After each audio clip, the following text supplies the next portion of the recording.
Olá pessoal, mais um vídeo sobre Terra plana para vocês. O problema do Sol no horizonte. Se o Sol age de um modo durante todo o dia, poderia agir de um modo diferente durante a noite, quando não o vemos?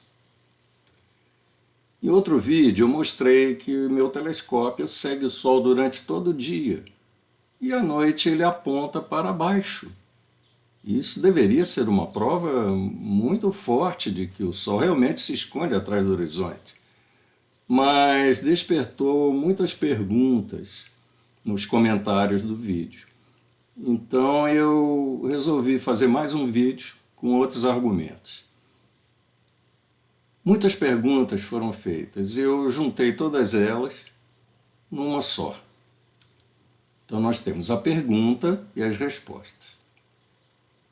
Se você não está vendo o Sol à noite, como você sabe que ele continua fazendo o mesmo movimento que ele fez durante o dia? Aí está o concentrado de todas as perguntas que me fizeram. Então, vamos analisar o problema. Considerações iniciais. Para facilitar a compreensão deste caso, vamos considerar uma observação num equinócio, quando a trajetória aparente do Sol é vista como uma linha reta.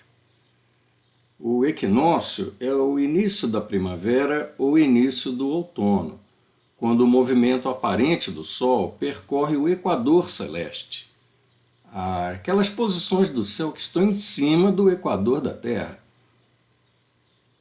Quando isto acontece, o Sol é visto se movimentando aparentemente numa linha reta.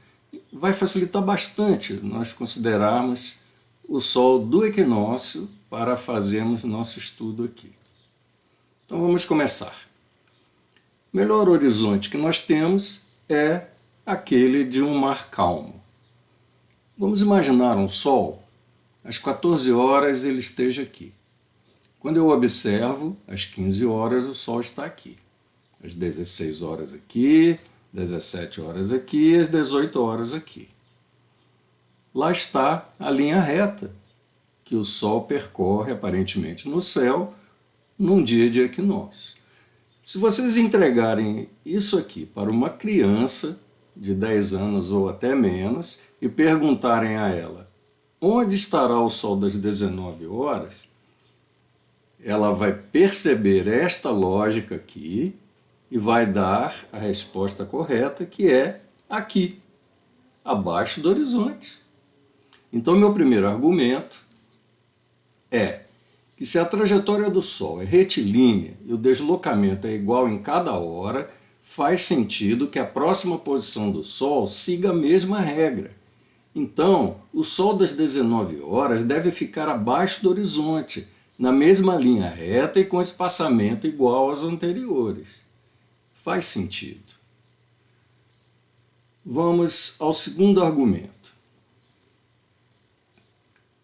Meu horizonte é só meu, e eu posso modificar sua posição ao me deslocar para outra região ou ao me colocar em diferentes altitudes. Então meu horizonte, que é variável, não tem o poder de alterar o comportamento do Sol quando ele desaparecer. Percebem? O Sol desaparece porque o horizonte corta a visibilidade dele. Ora, mas se o meu horizonte eu coloco onde eu quero, o meu horizonte não é uma coisa absoluta, meu horizonte é relativo. Se eu me deslocar rapidamente para cima, inclusive eu consigo trazer aquele Sol das 19 horas para a visibilidade novamente. Perceberam a situação qual é? Então, se o meu horizonte eu coloco onde eu quero, não é possível que o horizonte seja capaz de alterar aquilo que o Sol vai fazer no céu. Um terceiro argumento, que é na verdade um reforço ao segundo, é o seguinte: em todos os lugares do mundo, o Sol varia de posição 15 graus por hora. A posição onde vejo o Sol das 18 horas, perto do meu horizonte, é alta para um observador situado mais a oeste. Para ele, o Sol vai se deslocar 15 graus na mesma reta, Isto garante que o Sol que eu observo estará abaixo do meu horizonte às 19 horas. Vamos pensar um pouco sobre isso. O que eu estou querendo dizer é que o Sol caminha numa linha reta para mim e para qualquer outra pessoa da Terra. Se nós pegarmos um outro observador situado 3 fusos horários a oeste, o meu Sol das 18 horas será o Sol das 15 horas para ele. Um Sol que está alto no céu. Então, o Sol das 16 horas dessa pessoa vai ser o Sol das 19 horas para mim. Se para ele o Sol faz uma reta, tem que fazer para mim também. Não importa o meu horizonte ou o horizonte dele. Perceberam? Se a pessoa vê o Sol que eu vejo às 18 horas, ela vê às 15 horas, é um Sol alto. Então o Sol das 19 horas para mim é o Sol das 16 horas para ele. Então esse observador, quando ele vê o Sol das 17 horas, é o meu Sol das 20 horas, que tem que estar muito abaixo do horizonte, porque ele vê acima, porque ele está 3 fusos horários afastado. São 45 graus de longitude a oeste. Perceberam? Então pode não ser muito fácil à primeira vista, mas se vocês não entenderam, parem um pouco isso aqui e meditem sobre o caso, porque não é tão difícil assim. Vamos citar alguns argumentos realistas. 1. É inegável que o Sol passa para baixo do horizonte oeste e continua seu movimento aparente em torno da Terra até nascer no lado leste. O meu telescópio provou isso e este vídeo de hoje tem alguns argumentos a favor disso aí. 2. A suposição de que o Sol apenas se afasta sem descer é absurda, porque isto faria com que ele diminuísse seu tamanho aparente, efeito que não ocorre. É lógico, se o Sol se afastasse, ele diminuiria de tamanho. E isso é o efeito da perspectiva. Se ele se aproximasse, deveria aumentar o diâmetro aparente. Isso não ocorre, o Sol tem sempre o mesmo tamanho o dia inteiro. 3. A perspectiva e a refração atmosférica não são capazes de levar o Sol para baixo do horizonte. Por que não? A perspectiva, ela faria com que o Sol, que fosse se afastando, tendesse a se colocar no ponto de fuga.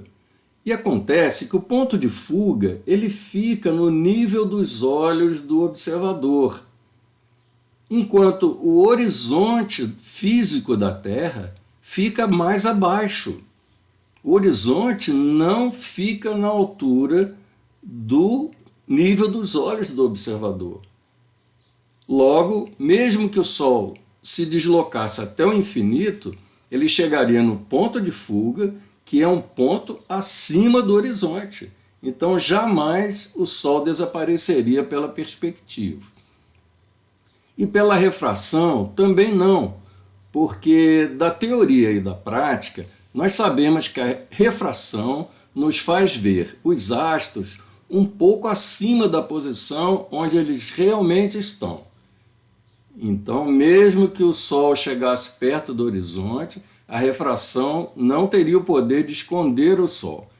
Ela faria com que o Sol fosse visto mais acima. 4. A trajetória do Sol durante o dia, no equinócio, é uma circunferência com centro no observador, não com centro na vertical do Polo Norte, como na proposta da Terra plana. Ora, essa trajetória que nós vemos o Sol fazer no equinócio, que é uma linha reta, corresponde a uma circunferência com centro na pessoa que observa. No caso da proposta da Terra plana, a trajetória seria totalmente diferente. Ela seria curva, além do que o Sol mudaria de diâmetro pelo afastamento. Percebem? Então, as trajetórias são diferentes. Podemos provar isso em outro vídeo. Conclusões. O movimento aparente do Sol no equinócio é uma circunferência vista pelo observador como uma linha reta. A consequência disso é a certeza de que esse astro realmente se esconde atrás do horizonte durante a noite. Seu tamanho constante garante que ele não se aproxima nem se afasta de nós durante o dia. A conclusão evidente é que a Terra plana é somente uma ilusão. Ela contraria tudo o que se pode ver facilmente no mundo real. Não é possível que a Terra seja plana. Tudo contraria a realidade. Tudo que é dito na Terra plana não se encaixa na realidade observada. Ok? Então está aí meu vídeo de hoje. Até a próxima.